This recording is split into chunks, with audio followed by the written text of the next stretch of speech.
You know those whispers from the Batcave? They've been getting louder lately. Hints about a whole new era for Batman games. But what's actually real and what's just Gotham gossip? And maybe more importantly, what makes that Arkham series just so incredibly beloved? Can they really recapture that magic? Welcome to the Deep Dive. Today, we're putting on our detective hats, basically. We're going to sift through all the clues, follow the breadcrumbs from Rocksteady Studios, and try to piece together the real future for the Dark Knight in video games. We've pulled together the latest rumors, the official bits, developer insights, everything we could find to figure out, okay, what's confirmed, what's just speculation, and what can you, the listener, actually expect next.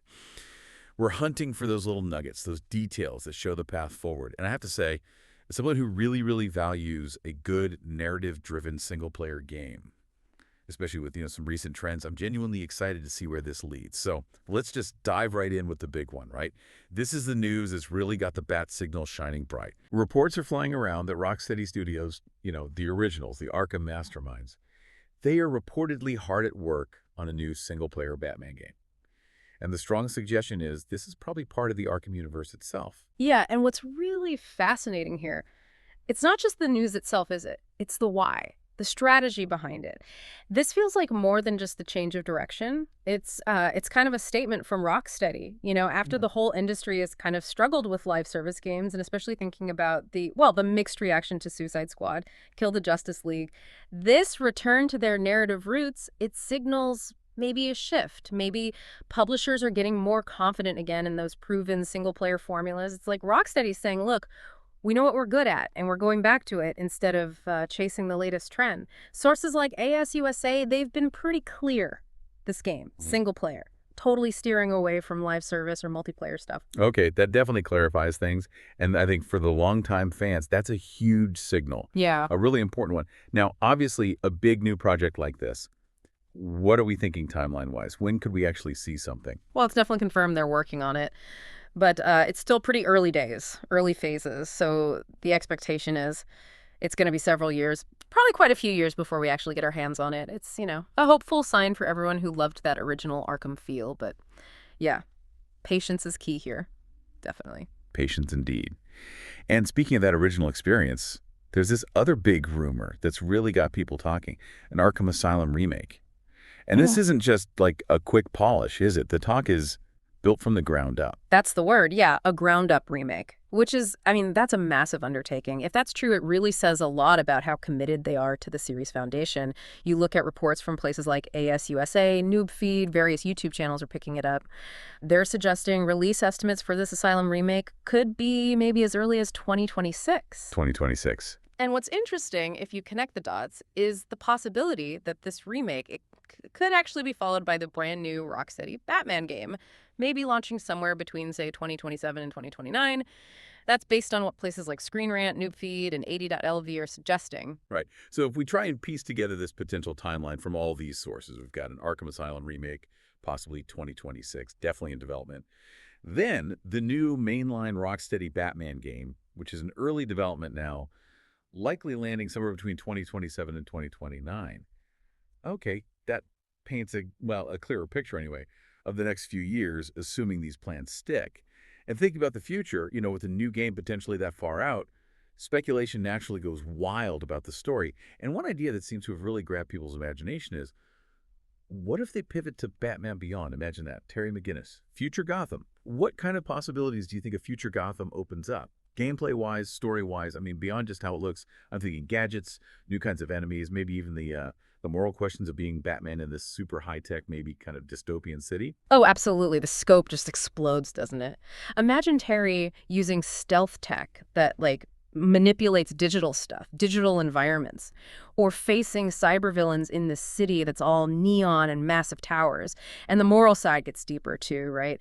How do you do justice when surveillance is everywhere? When maybe Wayne Powers, this big corporation, is automating things? It's a whole new playground for challenges, for a darker story maybe, really pushing Batman somewhere new. We have seen those whispers about job listings, mentioning an open world brawler, Unreal Engine 5. That sounds like it could fit a future Gotham. It does sound like a fit. But we have to stress, there's no actual concrete confirmation. Not yet. We don't know if this new game carries on the Arkham story we know, or if it's, a totally fresh start, a new continuity. That's a crucial point. Is it Arkham's future or a future? Big difference. Okay, so while dreaming about Neo Gotham is exciting, let's also ground ourselves in what Rocksteady is doing right now.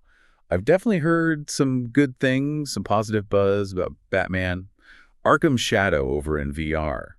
What's the takeaway there? Why does that game matter for what comes next? Yeah, Arkham Shadow has actually been a pretty big win for them, it seems. It's a solid solo story, fits right between Arkham Origins and Arkham Asylum chronologically, and it's gotten good reviews. Places like Tech Radar, Wired, Android Central.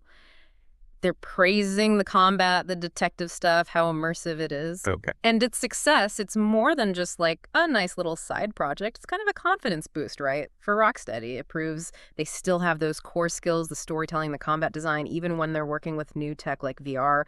It sort of reestablishes them as the masters of the Batman universe, which is important as they gear up for these big new projects. It reassures fans, probably reassures the money people too, that those fundamental strengths are still there. Yeah, that makes sense. In fact, there was that Wired article, I think it's at Arkham Shadow, proves VR gaming isn't just a gimmick, which really says something about its quality. That's a strong statement, and a good point about reestablishing that mastery, especially after, well, the Suicide Squad situation. So for you, our listener, wanting to follow all this, how do you stay plugged in? What should we be looking out for next? Like actual news, announcements from the Batcomputer. Sure. Well, short term, you obviously want to watch for any official word. Direct from Warner Bros. Or Rocksteady themselves. That's the gold standard. But beyond that, pay attention to things like hiring updates, developer job listings. It sounds a bit nerdy, maybe, but those can be surprisingly revealing. They can hint at a project's direction. Maybe they mention needing someone with experience in a certain genre or a specific game engine like UE5, those little clues. Playing detective yourself by checking the job ads. Clever. Okay, and then looking a bit further out, say 2026, 2027, I guess the rumor mill just kicks into high gear then. Exactly. As that potential Arkham Asylum remake gets closer, if it is coming in 2026, you'll probably start seeing more leaks. Maybe some teasers for the new mainline game start to surface. It's definitely a waiting game, a journey of anticipation. But if you know what signs to look for, you can kind of follow along and get ready for those big reveals when they finally happen. Right.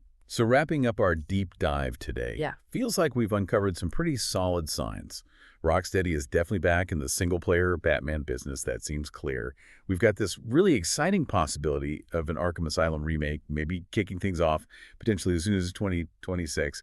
And then there's that tantalizing idea of a Batman Beyond future down the line.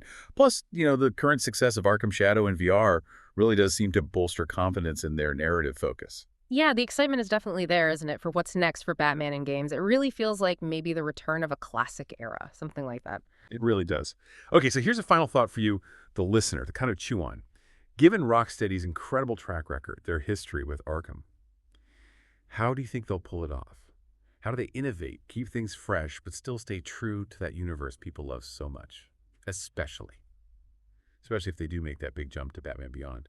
What do you reckon is the single biggest challenge for a developer coming back to a franchise that's just so iconic, so revered? Something to think about. Thanks for diving deep with us today. Stay curious and keep exploring.